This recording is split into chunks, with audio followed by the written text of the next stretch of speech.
Muito bem, voltamos a falar direto da página do Jornal Visão Espírita no YouTube e no Facebook para mais uma gota de Espiritismo, mais uma gota de O Livro dos Espíritos, livro 3º, capítulo 5º, Lei de Conservação. Vamos iniciar e encerrar o item Usufruto dos Bens Terrenos. Uma pincelada bastante rápida, porque a gente já falou bastante sobre isso, e esgotar o assunto na minha evolução é impossível, né? Então a gente vai discorrer sobre o assunto, iniciar e encerrar o item 711, 712 e 712A, 713, 714 e 714A. Vamos lá? 711. Usufruto dos bens terrenos. O uso dos bens da terra é um direito de todos os homens? Todos os homens? Resposta. Esse direito é a consequência da necessidade de viver. Deus não imporia um dever sem ter dado o meio de cumpri-lo. 712. Com que finalidade Deus colocou um atrativo no usufruto dos bens materiais? Resposta.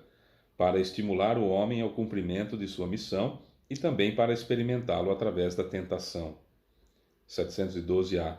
Qual o objetivo dessa tentação? Resposta. Desenvolver-lhe a razão que deve preservá-lo dos excessos. Olha, perguntas feitas em 1857. Tá? Sem as necessidades contemporâneas, nós estamos gravando esse vídeo em 2023.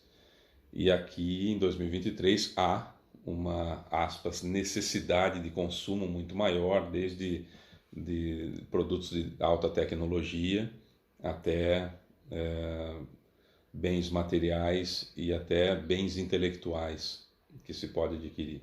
Estamos na era do desenvolvimento, da criação, do surgimento das inteligências artificiais, não é? Em 2023. Então, há hoje uma divergência, talvez as perguntas fossem um pouquinho diferentes de Kardec, mas o fato é o seguinte: nós temos direito aos bens, à propriedade da terra, o uso dos bens da terra é um direito de todos os homens. Numa sociedade mais aperfeiçoada, sim.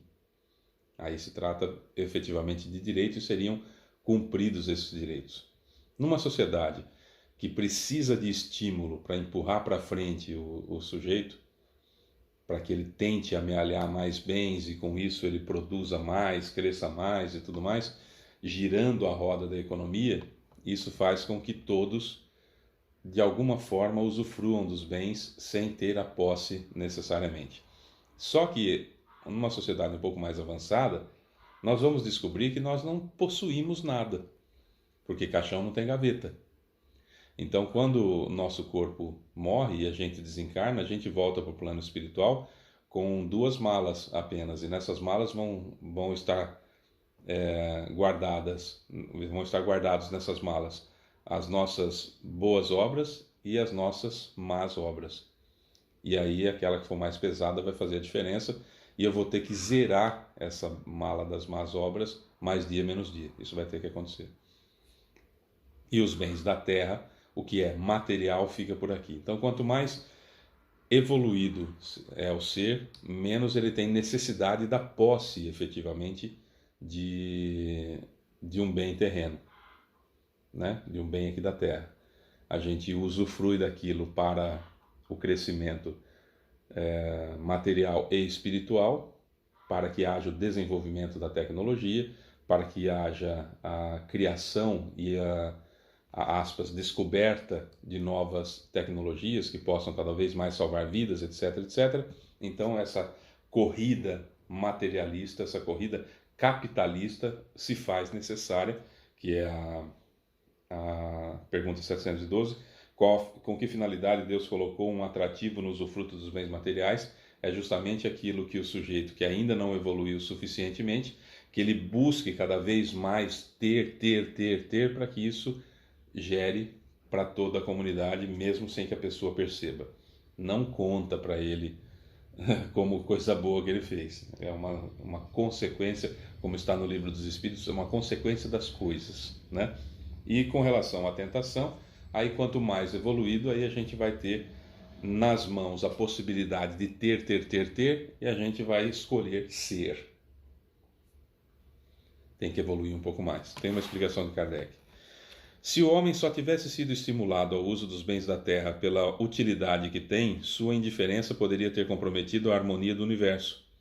Deus lhe deu o atrativo do prazer que o induz à realização dos desígnios da providência. Porém, através desse mesmo atrativo, Deus também quis prová-lo pela tentação, que o arrasta ao abuso, do qual a razão deve defendê-lo. A gente sempre vai cair nos dedinhos: erro, arrependimento, expiação, prova e reparação. Cometeu o abuso, é erro, vai ter que se arrepender, vai ter que expiar, criar aversão aqui dentro àquele abuso, seja pelo amor, já reparando o mal que fez, ou pela dor, sofrendo na pele aquilo que fez os outros sofrerem. A prova, se a expiação foi pelo amor, a prova vai ser praticamente inexistente, a gente nem vai perceber isso, a tentação nem vai existir, porque a gente já criou aversão aqui dentro àquele mal que a gente cometeu. E reparação, se a gente seguiu essa linha, reparação, o conserto. E ao consertar, a gente então dá exemplo para outros e assim sucessivamente. O fato é que Deus não podia ficar esperando, por sua sapiência, infinitamente sábio, infinitamente justo, infinitamente bom, infinitamente misericordioso, inteligência suprema do universo, causa primária de todas as coisas, não ia ficar esperando que nós evoluíssemos o suficiente, sem nenhum estímulo para a riqueza, sem nenhum estímulo para o capitalismo, sem nenhum estímulo para o consumismo. Por quê? Porque senão as obras não aconteceriam. Não é? Por exemplo, por que é que alguém manda missões para a Lua? Porque toda essa tecnologia embarcada vai ser vendida depois para situações. Por exemplo, nós temos GPS hoje graças a isso, graças a essa corrida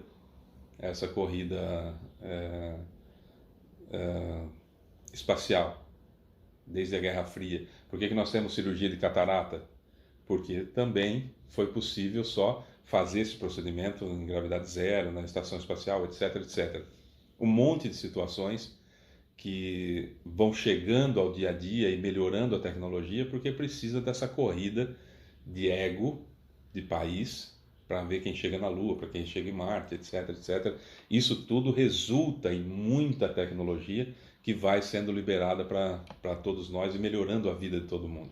Tudo é uma cadeia, mas não é por um motivo altruísta. Ninguém de um país como os Estados Unidos, por exemplo, fala assim: não, eu vou mandar uma tripulação para a Lua, porque lá tem água cristalizada, lá tem a possibilidade de fazer combustível para foguete, fazer uma base na Lua, para da Lua então sair para conquistar outro planeta, e vou gastar bilhões de dólares só para eu ter um monte de tecnologia aqui para que os outros possam viver felizes. Não é para isso. É para corrida armamentista, é para ter satélite espião, é para ter chegar primeiro e ser detentor de riquezas e riquezas e riquezas. Tem planeta, por exemplo, que a chuva é de diamante, aqui no Sistema Solar. Tem luas com riquezas inimagináveis, tem asteroides feitos só de ouro que poderiam ser trazidos para a Terra. Enfim, tem muita coisa por aí que envolve essa tecnologia. Só que quanto mais se desenvolve essa tecnologia para chegar lá, mais essa tecnologia chega para a gente. Então é tudo uma cadeia muito intrínseca e acaba sendo natural para cada um de nós. Percebe? Então, o usufruto dos bens terrenos, ele acaba sendo, como a palavra já diz, usufruto, eu uso enquanto eu estou aqui, né? Deve ser para estimular cada vez mais a melhora de vida de todos, criando condições para o desenvolvimento intelectual, e esse desenvolvimento intelectual naturalmente nos leve à evolução moral. São duas asas que nós temos que desenvolver para sermos anjos, né? A asa do conhecimento e a asa do amor. Via de regra, o Fábio disse que toda vez, não, via de regra, a gente desenvolve primeiro essa asa aqui, que é do conhecimento. E aí, com o conhecimento suficientemente grande, a gente começa a desenvolver a outra asa do amor. E a gente só vai conseguir voar quando as duas estiverem do mesmo tamanho. Mas a providência divina criou uma situação que nós vamos sempre buscar primeiro o desenvolvimento intelectual. E quando eu desenvolvo o meu intelecto, a asa do conhecimento, eu começo a entender as coisas e então procuro desenvolver a asa do amor para que eu possa evoluir. Então vai ser sempre nessa linha mais ou menos. 713. Os gozos têm limites traçados pela natureza? Os gozos têm limites traçados pela natureza? Resposta: sim, para vos indicar o limite do necessário. Mas através dos excessos chegais à saciedade, e com isso puni-vos a vós mesmos. Se você, ou eu, ou qualquer um de nós, comermos 10 hambúrgueres do McDonald's, a gente vai passar mal. É Deus castigando a gente pelo excesso? Ou é um limite que a natureza nos impôs? Do tamanho do nosso estômago? Tem gente que até come 10 hambúrgueres de lá, mas não ficam tranquilos. Mas a maioria de nós não consegue comer. Teve um garoto, se não me engano, há pouco tempo atrás, foi manchete nos jornais, que tomou 20 litros de água e morreu.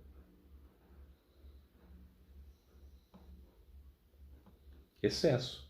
Nós precisamos de água? Precisamos. Todo dia? Todo dia. Mas 20 litros de uma vez? Não, é excesso. Deus puniu ele. Se tomou água demais, vai morrer. Não. Havia os limites. Há os limites dos gozos. E há também os dramas de consciência. E há os abusos que vêm com os gozos extremos de supérfluo. Toda vez que o supérfluo para o meu gozo, o supérfluo, tira a possibilidade de alguém ter o básico, eu tenho responsabilidade nisso. Fábio, então eu não posso ter dinheiro? Pode, deve.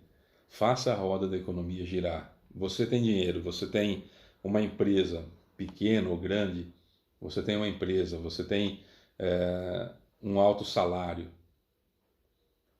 Tem pessoas que dependem de você? Faça essas pessoas terem dignidade. Você tem a chamada empregada doméstica? Agora é politicamente incorreto falar isso, enfim, mas vamos lá. Você tem empregada doméstica? Pague um salário que ela tenha.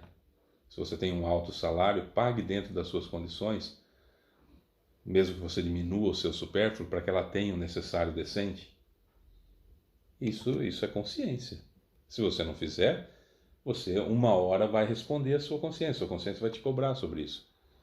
Não é que você tem que fazer isso, mas a natureza diz que é assim.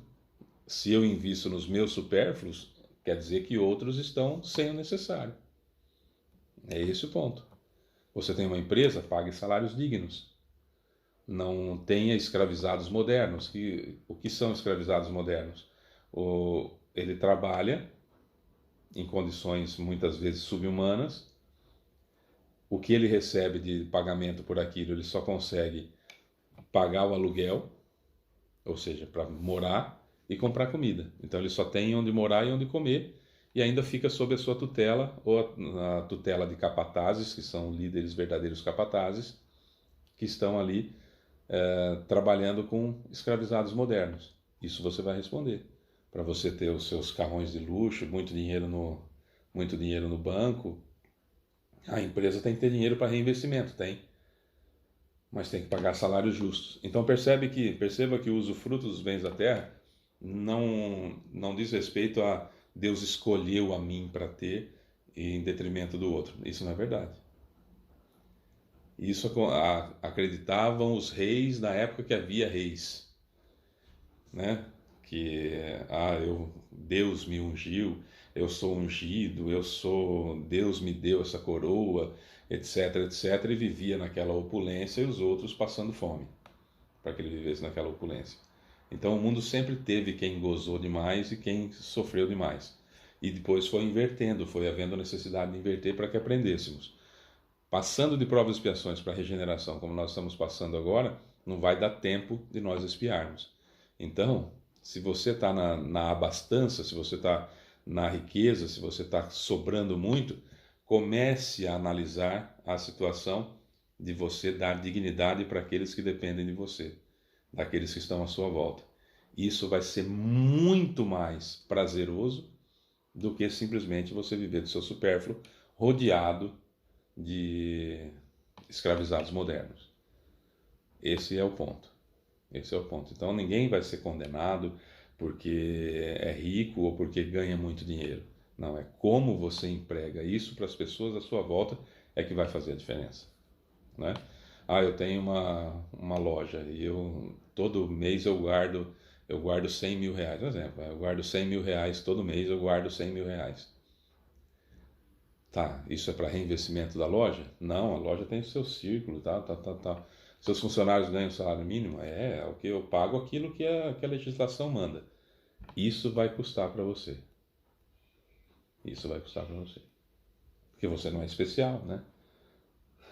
Você não é especial, todos somos. Não é só você, né? 714. O que pensar do homem que busca nos excessos de todos os gêneros um refinamento de seus prazeres? Aquilo que eu falava agora, né? Resposta: pobre ser, digno de lástima e não de inveja, pois ele está bem próximo da morte. 714a. Perto da morte física ou da morte moral ele se aproxima? Resposta: de ambas, das duas. Explicação de Kardec. O homem que busca nos excessos de todas as espécies um refinamento dos prazeres rebaixa-se mais do que os animais, pois os animais sabem parar assim que satisfazem suas necessidades. Ele abdica da razão que Deus lhe deu como guia, e quanto maiores forem seus excessos, maior domínio ele concede à sua natureza animal sobre a espiritual. As doenças, as enfermidades e a própria morte, resultantes do abuso, são também punição à transgressão da lei de Deus. Eu me lembro de uma conversa que eu tive com um empresário muito rico, mas muito rico. Eu trabalhava na empresa dele, isso nos idos de 1990, e eu tinha acabado de ser promovido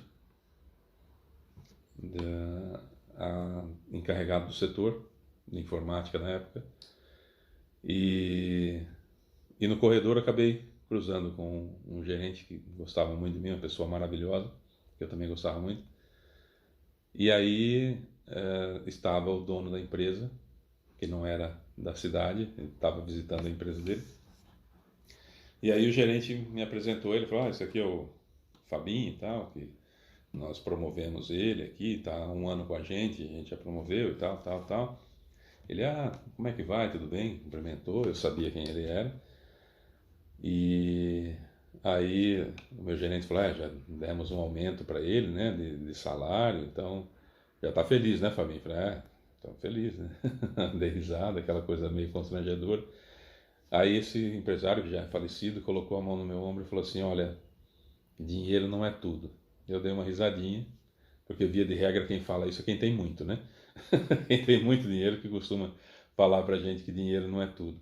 Eu dei uma risadinha, ele falou: a gente reclama, se a gente ganha 100 a gente reclama, se a gente ganha 1.000 a gente reclama, se a gente ganha 10.000 a gente reclama. Eu fiz uma piada, falei: mas eu prefiro reclamar que eu não pude viajar esse ano do que faltou comida na mesa, né? Aí ele deu risada, falou: não, você tem razão, você tem razão. Ele falou: mas escuta uma coisa que eu vou te dizer, e aí que vem o que eu quero trazer para nós reflexionarmos aqui, para nós pensarmos. Ele falou: todo o dinheiro que eu tenho das minhas 20 e tantas empresas gigantes, como você conhece, não vão salvar a minha vida. Eu tenho câncer de próstata que já se espalhou pelo corpo todo e eu não tenho salvação, apesar de todo o dinheiro que eu tenho. Ele falou: se eu puder te dar uma sugestão, até ele brincou porque conselho não se dá. Ele falou: viva para as pessoas que estão à sua volta. Eu ouvi aquilo, fiquei sentido por ele, né, por aquela situação. Ele já estava bastante inchado, inclusive pouco tempo depois a gente soube que, algum tempo depois a gente soube que ele acabou morrendo do câncer. E realmente todo o dinheiro que ele tinha, e era muito, não foi capaz de salvá-lo, porque não tem o que fazer com relação a provas, expiações e provações terrenas que a gente tem que passar e tudo mais, tal e coisa e tal. Tomara que ele tenha conseguido manter-se pelo menos dentro daquela linha que a gente dizia que a empresa sempre pagava todo começo de ano, pagava uma participação nos lucros da empresa para todos os funcionários. Os salários realmente eram acima da média do que tinha na cidade, pelo menos na época era assim. Havia uma valorização, havia um gerente extraordinário, 2 gerentes extraordinários, que eu considero assim pessoas nobilíssimas, seu Ercílio e o Barbosa, que eram 2 pessoas incríveis e que sabiam valorizar as pessoas, então isso ajudava muito a um clima bom para trabalhar e tudo mais. Enfim, era um lugar agradável, né? Então, tomara que isso tenha contado para ele. Não sabe as outras empresas, né? Mas tomara que isso tenha contado para ele, mas principalmente esse aprendizado que ele teve quando ele percebeu que a vida pode acabar a qualquer momento e tudo que ele tinha ficou aí. Tudo que ele tinha ficou aí, tudo que estava no nome dele ficou aí. E o nome dele vai ser lembrado por quanto tempo? Né? Não adiantou muito no sentido material. Tomara que ele tenha conseguido elevar-se espiritualmente, que é o que importa. Né? É isso. Amanhã nós vamos entrar no item necessário e supérfluo para entender o que é necessário, entender o que é supérfluo dentro disso que a gente falou tudo aqui. Mas isso só amanhã. Eu sou Fábio Pereira, essa é mais uma gota de Espiritismo. Beijo para você que fica. Tchau.